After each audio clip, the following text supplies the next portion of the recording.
Pravesh day 11 భాషాభివృద్ధి. ఈరోజు ఈ అంశానికి సంబంధించి విద్యార్థులను వారికి తెలిసిన పండ్ల పేర్లు చెప్పించడం, కొన్ని పండ్ల పేర్లు టీచర్ చెప్పి అవి తినే విధానాన్ని కూడా అడగాలి. ఉదాహరణకు జామకాయ ఎలా తింటాం, అరటిపండు ఎలా తింటాం అని అడగాలి. జామకాయను ముక్కలుగా కోసి లేదా కొరుక్కుని తింటాం.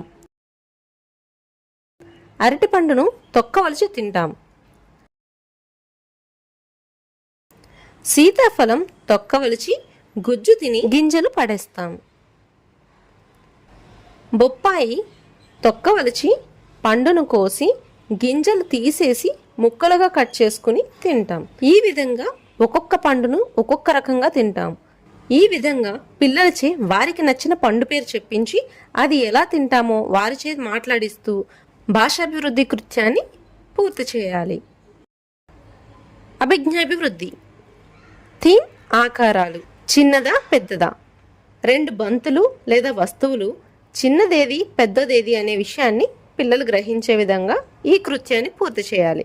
అయితే చార్టు లేదా పేపర్ తీసుకుని చిన్న పెద్ద సైజులో ఉండేటువంటి బొమ్మలను గీసి పెట్టుకోవాలి. అందులో చిన్న బొమ్మకు బ్లూ కలర్ను, పెద్ద బొమ్మకు రెడ్ కలర్ను దిద్దమని చెప్పాలి. చిన్న పెద్ద అనే విషయాన్ని గ్రహించడం, వాటికి ఇచ్చినటువంటి లేదా తగినటువంటి రంగులను వేయడం ద్వారా, ఇలాంటి కృత్యాలు చేయడం ద్వారా వారిలో అభిజ్ఞాభివృద్ధిని అంచనా వేయవచ్చు.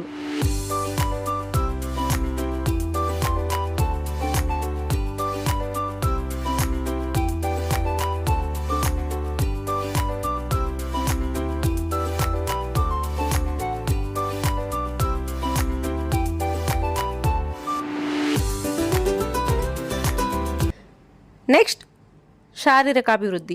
చార్టుపై చేతి ఆకారం గీయుట. మొదట టీచర్ బ్లాక్ బోర్డ్ లేదా పేపర్ పైన తన చేయి పెట్టి గీచి విద్యార్థులకు చూపించి పిల్లలచే కూడా గీయించాలి. సరిగా గీయలేకపోతున్నటువంటి విద్యార్థులకు తోటివారు లేదా టీచర్ సహాయపడవచ్చు. విద్యార్థులకు చార్టు లేదా పేపరు ఇచ్చి దానిపై అరచేతిని పెట్టి అరచేతి అంచుల వెంబడి వారు పెన్సిల్తో గీచే విధంగా వారికి సహాయాన్ని అందించాలి. సరిగా గీయలేకపోతున్న వారికి తోటి విద్యార్థులు లేదా టీచర్ సహాయపడవచ్చు. వారికి ప్రోత్సాహాన్ని అందిస్తూ సూక్ష్మకండర అభివృద్ధికి దోహదపడాలి.